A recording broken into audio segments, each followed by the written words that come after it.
Okay, so as a loud bang has just come from our wonderful New World oven that we've been using for a couple of months now without any real problems. But as you can see, and as all the other reviews I've just read online, the inner glass has just completely exploded. Luckily there was no food inside, and no one was too close to it, but there's glass everywhere. I'm going to open the door for the first time.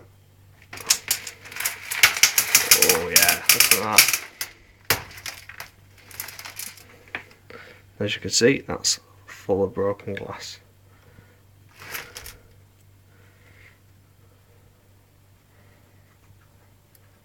Lovely. Thank you, New World.